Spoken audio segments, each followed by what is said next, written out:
ये कहानी शुरू होती है एक ट्रेजिक सीन के साथ, जहां अभी अभी एक प्लेन क्रैश हुआ है और इसमें मरने वालों की संख्या सैकड़ों में है। लेकिन किस्मत से एक छोटा सा बच्चा जिसका नाम शनिचिरो है वह जिंदा है और अपने माता पिता को ढूंढ रहा है जो शायद मारे जा चुके हैं। इतने में उसे एक लड़की की आवाज सुनाई देती है जो शनिचिरो से मदद मांग रही थी, लेकिन वह इतना छोटा है कि उसे समझ नहीं आता कि आखिर करना क्या है कि तभी प्लेन का एक बड़ा हिस्सा उस लड़की के ऊपर गिर जाता है और सीन कुछ साल बाद के मोमेंट पर शिफ्ट हो जाता है, जहां हम शनिचिरो को देखते हैं जो अब काफी बड़ा हो गया है और एक कार गैराज पर काम करता है। शनिचिरो का ऑनर है तेत्सुआ जो उसे बिल्कुल अपने बेटे की तरह रखता है और शनिचिरो भी तेत्सुआ में अपने पिता की छवि महसूस करता है। तेत्सुआ जल्द ही एक दूसरा गैराज खोलने जा रहा है और वह चाहता है कि शनिचिरो उसका मैनेजर बने, पर शनिचिरो यह ऑफर ठुकरा देता है क्योंकि उसे ऐसा लगता है कि वह भी इस पोजीशन के लिए ठीक नहीं है। पर तेजसुआ फिर भी उसे सोचने का मौका देता है, जबकि उसकी बेटी मिस को भी शनिचिरो को समझाती है क्योंकि उसे भी लगता था कि इस पोस्ट पर सिर्फ वही सही है। वहीं इसी गैराज में काम करने वाला कांडा इस बात से खफा था क्योंकि उसे हमेशा से ही शनिचिरो से जलन रही है क्योंकि तेजसुआ हर काम में उसे प्रायोरिटी दिया करता था। इस बात का गुस्सा वह अक्सर शनिचिरो को परेशान करके निकालता था। आज भी वह उसे बोली करता है और धक्का देकर चला जाता है, जिस वजह से शनिचिरो का मोबाइल टूट जाता है और काम खत्म करने के बाद वह उसे बनवाने के लिए एक शॉप में जाता है जहां पर एक लड़की आओ है उसे ग्रीट करती है।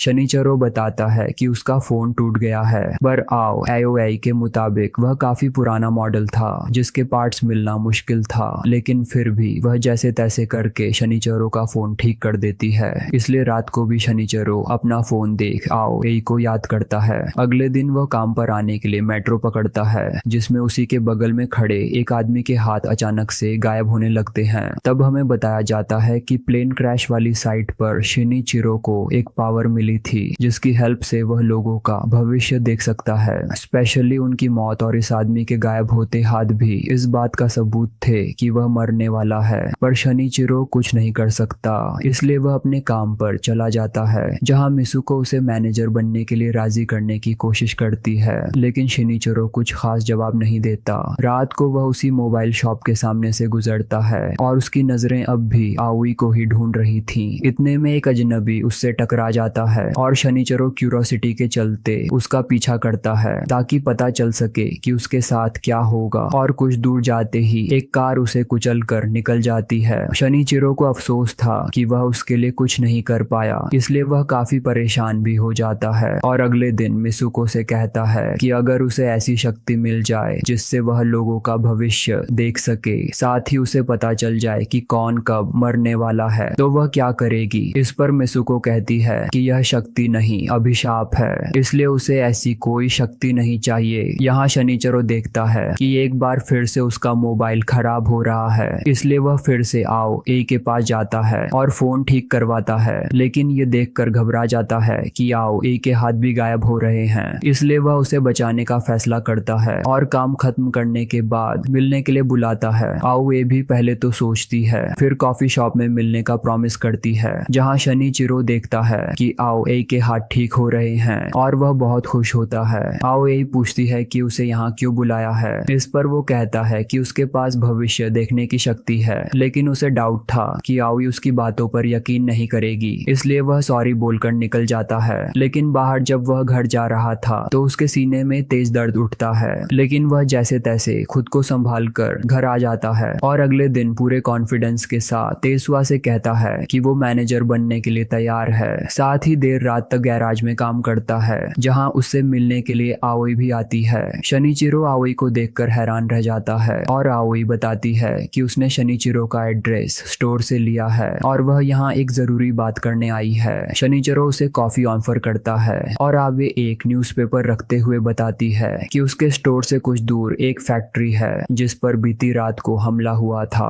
और उस हमले में कई लोग मारे गए। इन मरे हुए लोगों में आओई भी हो सकती थी क्योंकि वह रोजाना काम खत्म करने के बाद उसी रास्ते से घर जाती है, पर बीती रात शनिचिरो ने उसे बचा लिया। वह कहती है कि उसे वह भविष्य वाली बात याद है, साथ ही शनिचिरो का शुक्रिया भी अदा करती है, पर शनिचिरो इस बात को हंसी में उड़ा देता है और अगले दिन मिसुको स्टोर स्टोर में आते ही समझ जाती है कि लास्ट नाइट यहाँ पर कोई तो आया था। वो शनि चिचिरो से इसके बारे में पूछती है और शनि चिरो भी पूरी ऑनेस्टी के साथ सब सच बता देता है। इस पर मिस सुको खुश होती है क्योंकि ये पहली बार था जब शनिचिरो किसी से दोस्ती कर रहा था, जबकि इससे पहले तो उसने किसी को अपने पास भी नहीं आने दिया। यहीं पर हमें एक छोटी सी पास्ट की कहानी बताई जाती है जिसमें तेसुआ के गैराज पर एक मारिको नाम की लड़की काम करती थी, लेकिन शनिचिरो ने उस पर कभी भी ध्यान नहीं दिया। इसलिए मारिको गैराज पर आने वाले एक रईस कस्टमर के साथ रिलेशनशिप में आ गई और यहाँ से हमेशा के लिए चली गई। कहानी फिर से प्रेजेंट में आती है जहाँ मिसुको और शनिचिरो को तेत्सुआ की आवाज सुनाई देती है जो कनाडा पर चिल्ला रहा था क्योंकि वह तेत्सुआ को बिना बताए गैराज से किसी ग्राहक की गाड़ी लेकर डेट पर गया था। पर कनाडा अपनी गलती मानने की जगह उल्टा तेत्सुआ और शनिचिरो पर गुस्सा करता है और शनिचिरो को हिट भी करता है, जिस वजह से तेत्सुआ उसे एक जोरदार पंच मारकर काम से निकाल देता है। लेकिन कांडा के जाते ही शनिचिरो तेत्सुआ के हाथों को देखता है जो अचानक गायब हो रहे थे, मतलब तेत्सुआ की जान को भी खतरा है। पर शनिचिरो उसे अपने पिता की तरह मानता था, इसलिए वह उसे बचाने का फैसला करता है और काम खत्म करने के बाद उसे अपने साथ डिनर करने को कहता है। तेजसुआ भी मान जाता है और दोनों पैदल रेस्टोरेंट की तरफ जाने लगते हैं, लेकिन रास्ते में शनिचिरो का ध्यान सिर्फ और सिर्फ तेजसुआ और उसके आसपास की चीजों पर ही था। इतने में एक अंधेरी जगह से कनाडा लोहे की रड ली तेजसुआ की ओर दौड़ता है, पर शनिचिरो बीच में आकर उसे बचा लेता है, जिस वजह से तेजसुआ की जान तो बच जाती है पर शनिचिरो को दिल का दौरा पड़ता है और उसकी आंख सीधा हॉस्पिटल में खुलती है जहां मिसुको बताती है कि तेजसुआ ने कनाडा को माफ कर दिया है क्योंकि उसे अपनी गलती का एहसास था। इसके बाद डॉक्टर टाकियो शनिचिरो को चेक करता है और कहता है कि शायद यह स्ट्रेस की वजह से हुआ होगा। इतने में शनिचिरो एक छोटी बच्ची को देखता है जो गायब हो रही थी, इसलिए वह उसका पीछा करने की कोशिश करता है, पर टाकियो उसे रोकते हुए कहता है कि क्या तुम्हें भी वह बच्ची गायब होती हुई नजर आई। इसके बाद दोनों हॉस्पिटल की छत पर बात करते हैं जहां टाकियो बताता है कि यह एबिलिटी उसके पास भी है और इसे फॉर्च्यून आई कहते हैं, पर हम आम इंसान हैं, भगवान नहीं, इसीलिए किसी की किस्मत को बदलने या उसके साथ खेलने का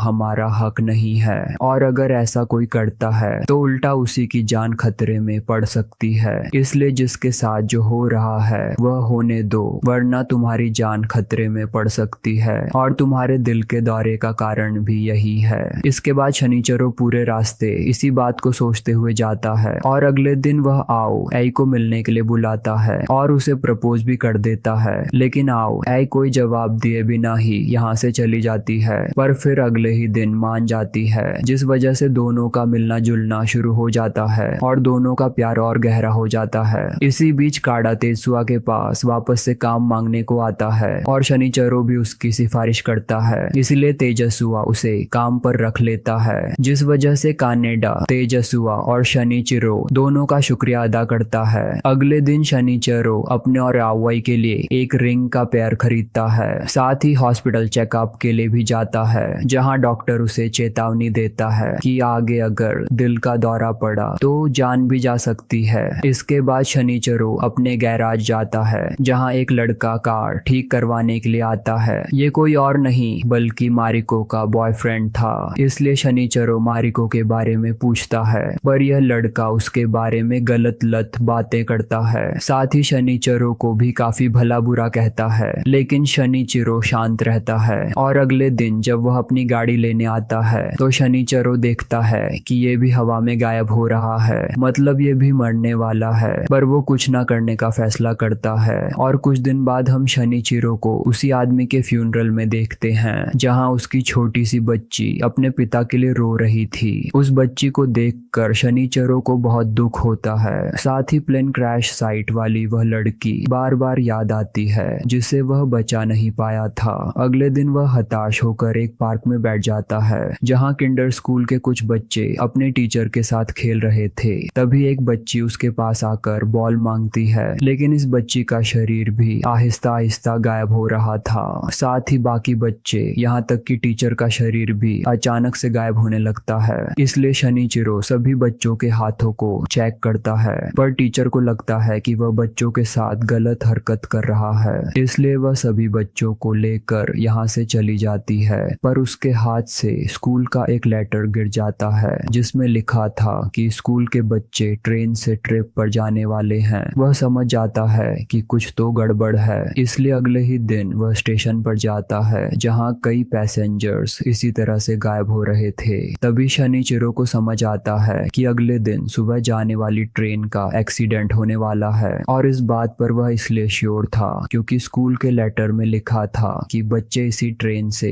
अगले दिन ट्रिप पर जाने वाले हैं। तभी शनिचिरो को याद आता है कि आओ ए भी तो इस ट्रेन से सफर करती है, यानी उसकी जान भी खतरे में थी। इसलिए वह रात को ही आओई से मिलने उसके घर जाता है और उसे सही सलामत देखकर खुश होता है। पर आने वाले खतरे से बचाने के लिए वह आओई को अपने साथ दिन के लिए ट्रिप पर चलने को कहता है। आओई पहले तो सोचती है पर फिर हाँ कर देती है और शनिचिरो भी खुश हो जाता है, लेकिन उसे उन बच्चों और बाकी पैसेंजर्स को भी बचाना था, इसलिए वह स्कूल में ट्रिप को कैंसिल करने के लिए फोन करता है। पर कोई वैलिड रीजन ना होने की वजह से स्कूल अथॉरिटी ट्रिप कैंसिल करने से इनकार कर देती है। शाम को शनिचिरो एक लेटर लिखता है जिसमें वो आओई को सब कुछ सच सच बता रहा होता है, जिसमें ट्रिप की झूठी बात भी शामिल है। साथ ही वह यह भी लिखता है कि वह आओई से कितना प्यार करता है, पर उसकी पूरी प्लानिंग अगली सुबह वेस्ट हो जाती है जब आओई उसे मैसेज करके कहती है कि उसकी कोवर्कर की तबीयत खराब है, इसलिए उसे स्टोर जाना पड़ेगा। यह मैसेज पढ़ते ही शनिचिरो स्टेशन की तरफ भागता है, पर घर के बाहर ही पुलिस उसका इंतजार कर रही थी। दरअसल स्कूल टीचर ने उसके खिलाफ कंप्लेंट की थी लेकिन आओ को बचाने के लिए वह पुलिस से बचकर भाग निकलता है और स्टेशन पहुंचकर देखता है कि आओ तो ऑलरेडी ट्रेन में चढ़ चुकी है, इसलिए वह एक टैक्सी पकड़कर दूसरे स्टेशन पर पहुंचता है ताकि यहां पहुंचने से पहले ही ट्रेन को रोक ले। यहां शनिचिरो देखता है कि कंस्ट्रक्शन का काम चल रहा है, जिसे देखकर शनिचिरो समझ जाता है कि कंस्ट्रक्शन में यूज हो रही एक ट्रेन के डिब्बों पर गिर जाएगी और वह सभी लोग मर जाएंगे। पर शनिचिरो ऐसा नहीं होने देता, बल्कि एक स्मोक कैंडल लेकर ट्रेन के सामने खड़ा हो जाता है। आओ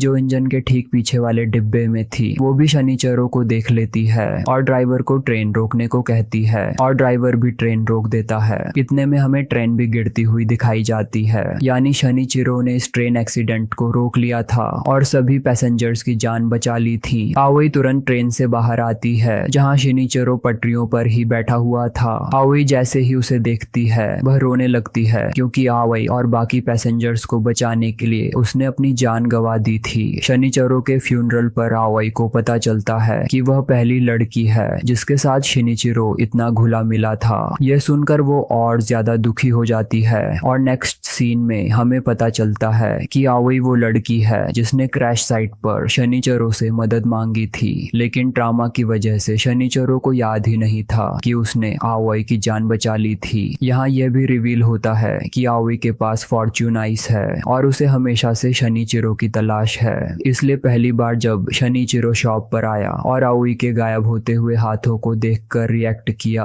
तभी वह समझ गई थी कि शनिचिरो ही वह लड़का है। साथ ही वह जानबूझकर ट्रेन में चढ़ी थी क्योंकि जब शनिचिरो उसे ट्रिप के लिए पूछने गया था तब आओ इन्हें देख लिया था कि उसका शरीर गायब हो रहा है, इसलिए उसने शनिचिरो को बचाने के लिए ट्रेन में सफर करने का फैसला किया। पर शनिचिरो ने भी अपने प्यार को बचाने के लिए अपनी जान की बाजी लगा दी। इसके बाद हम आओई को वहीं खत पढ़ते हुए देखते हैं जिसे शनिचिरो ने लिखा था। इसे पढ़ते हुए वह बहुत रोती है और उसकी लाई अंगूठियों को पहनकर शनिचिरो को महसूस करती है, और इसी के साथ यह कहानी यहीं खत्म हो जाती है। तो दोस्तों, कैसी लगी आपको ये कहानी हमें कमेंट करके जरूर बताएं। वीडियो को लाइक और शेयर करके हमारे चैनल को सब्सक्राइब करें और बेल आइकॉन प्रेस करें जिससे आने वाली मूवीज एक्सप्लेनेशन मिस ना हो। मिलते हैं अगली वीडियो में।